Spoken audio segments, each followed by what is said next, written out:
Well, hello and welcome to Wellness by Design today. I'm Jane Hogan, the wellness engineer, and today I want to talk to you about how pain is actually a reflection of the mind. Now, this may be a little crazy to some people because we're so used to thinking of pain as having a source, a physical source in our body. And that may be true for some people, and it is true for acute pain, like when we get an injury. But when becomes chronic, it's a different situation. So let's have a little chat about it. Our pain can actually be a reflection of our mind because our thoughts generate feelings in the body, and then feelings generate results that we see in our body. And this happens because our thoughts that create the feelings are then can create either turn on stress or turn off stress in the body. So when our body is in a stressed state, we go into that fight, flight, fear, freeze mode. And when we're in that mode, the body starts to begin to break down basically, and we'll begin to have dis-ease in the body. And so all of our systems, like all of our endocrine system, our digestive system, our musculoskeletal system, our reproductive system, our immune system, all of these systems tend to not work as well because our brain thinks fear, we might have to run. It's like life or death situation.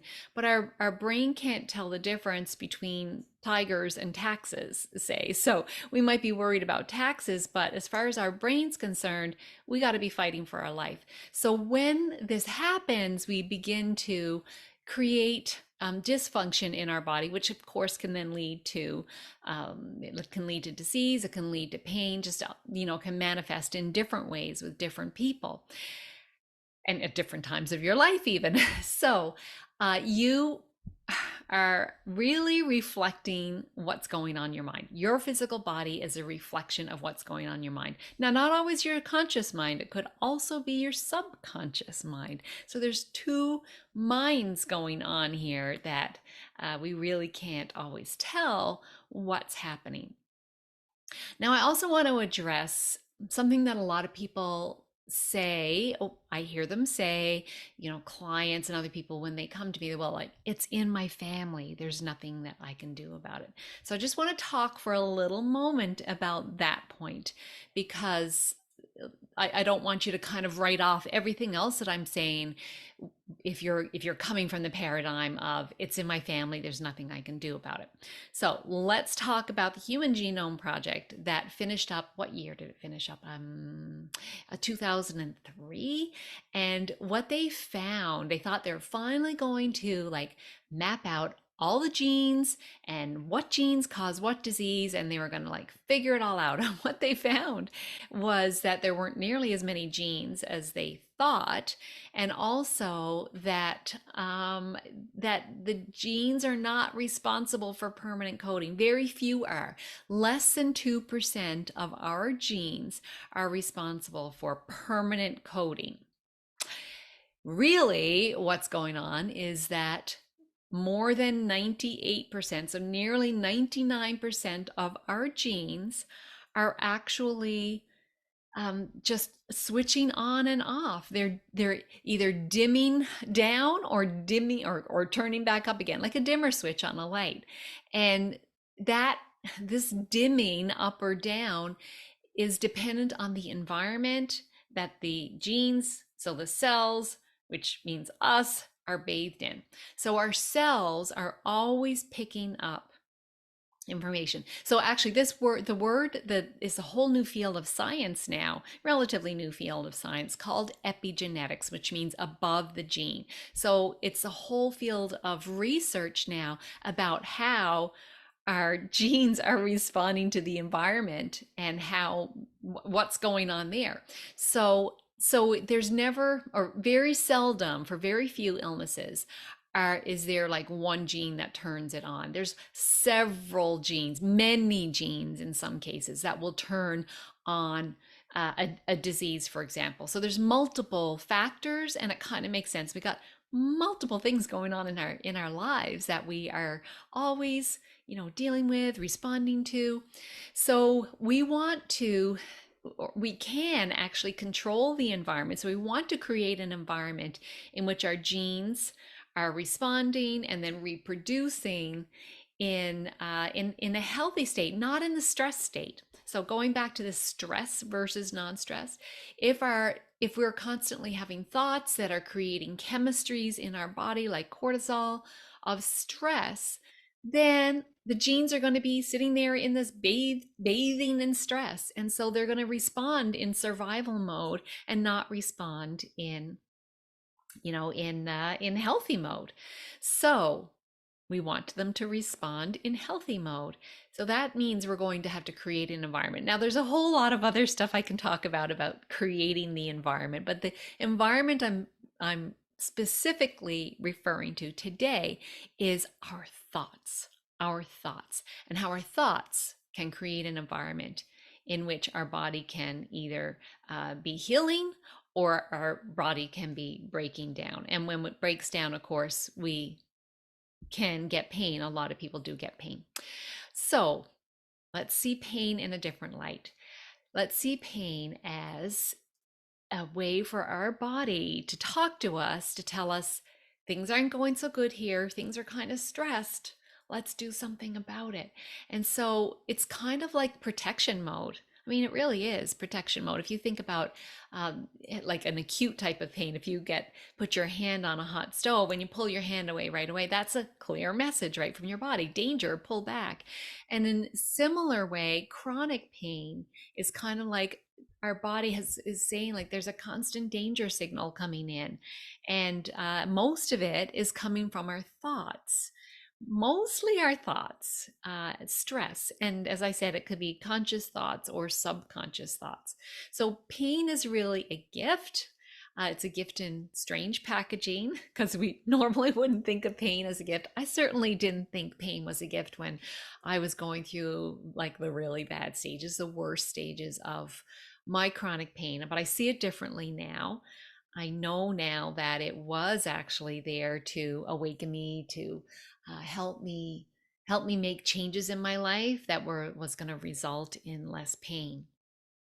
So let's talk about how the pain is there uh, to awaken us. It's reflecting really what's going on in our mind, that we're creating chronic stress conditions through either our thoughts that we're thinking all the time or subconscious thoughts, which come from programming. A lot of it comes from childhood, which isn't even really our thoughts, it's someone else's thoughts. So these different thoughts, conscious or unconscious, can contribute to pain in the body. So we can do something about that, right? Once you become aware, then you can begin to control some of your thoughts. So let's start there with the conscious thoughts, because that's the first thing that's mostly in our control.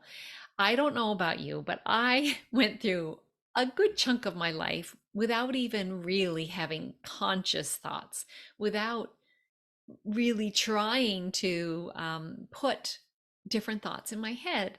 I constantly had thoughts going around in my head of just go, go, go, go, go all the time, do people pleasing. I mean, I wasn't calling it that then, but that's what I was doing, always trying to be the best mother, the best, best at what I was doing and teaching.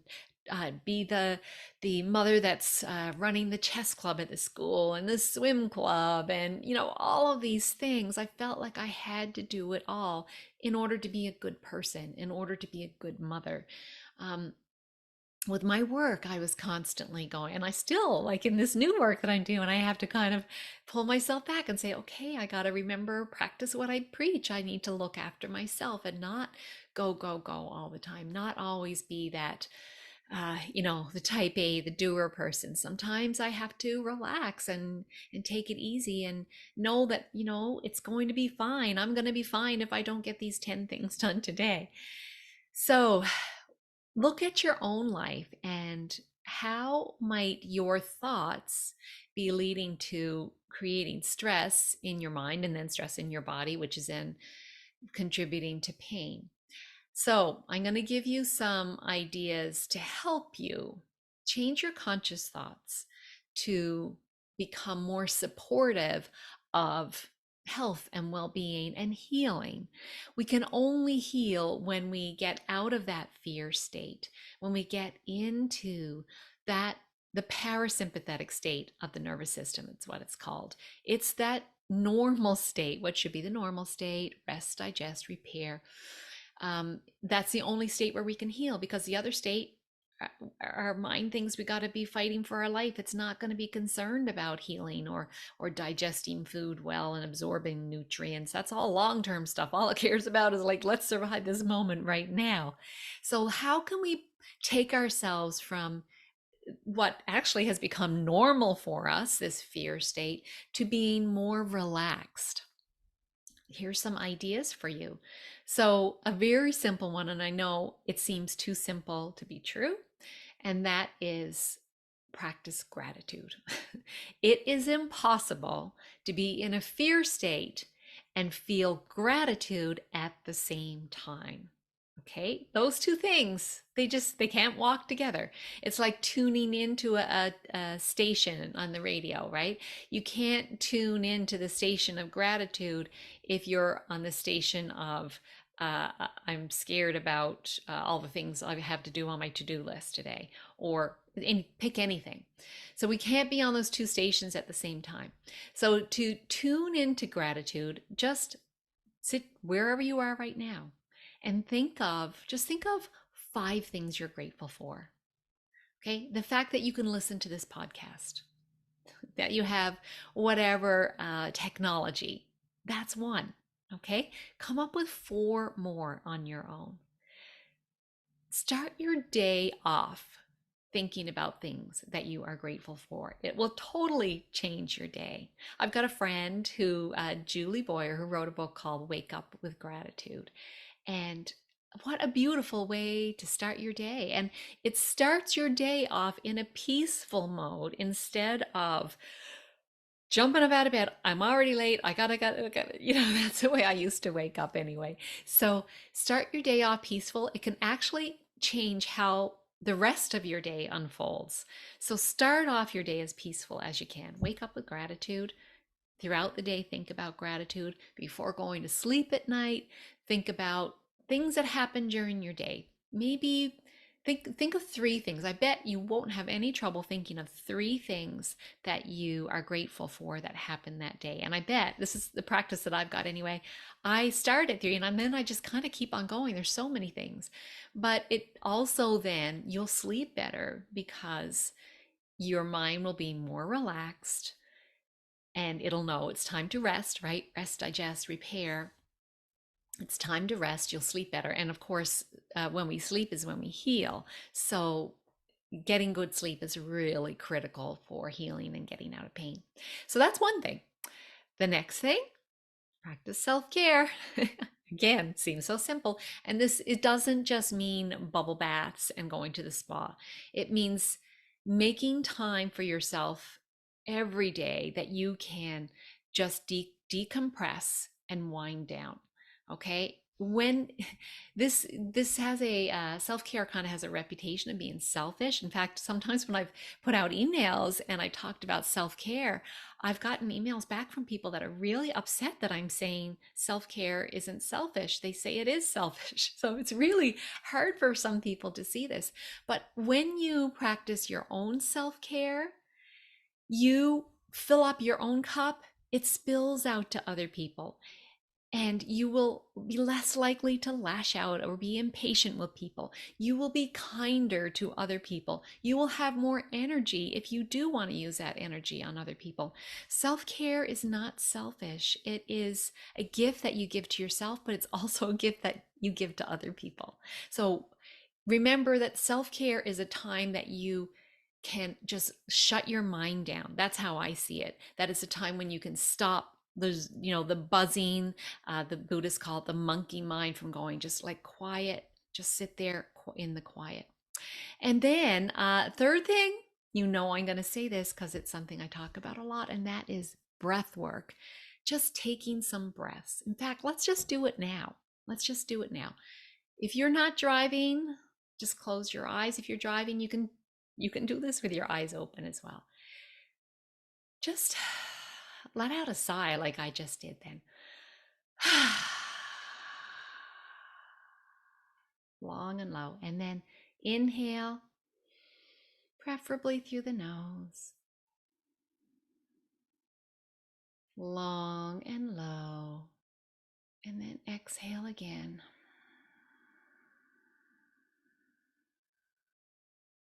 Inhale.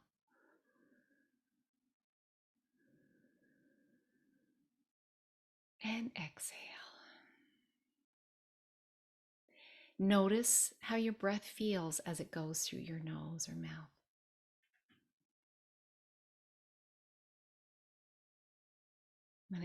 When it comes in on the inhale and when you release it on the exhale.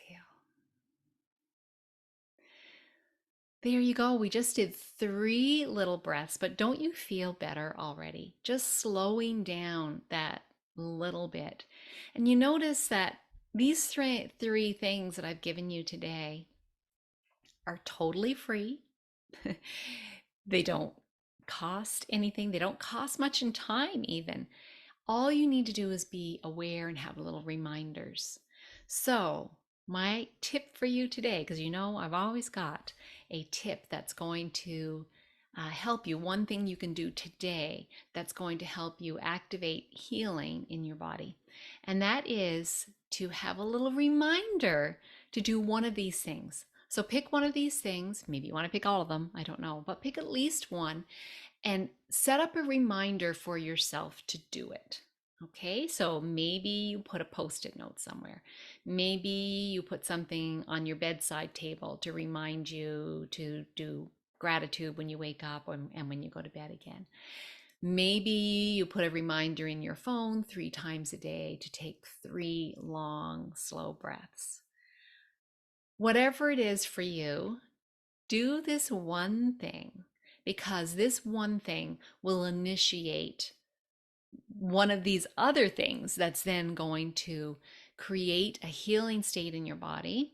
And that's going to calm your mind. Well, first it will calm your mind, which will then help create a healing state in your body. And the more you can get into that state, the more your body heals, the less pain you're going to feel. Alrighty, so here we go. That pain is just a reflection of what's going on in your mind. Calm your mind, and you will calm the pain, my friend. Thank you so much for joining me on Wellness by Design today. And if you know someone with chronic pain, chances are you do, because so many people suffer from chronic pain. Please share this podcast with them. And I'd also really love if you could leave me a review or a comment. It really helps other people find this podcast more easily. And then between us, we can help the world by reducing pain in the world. And I think a world with less pain is a better world. All right, take care, my friends. I'll see you again next time.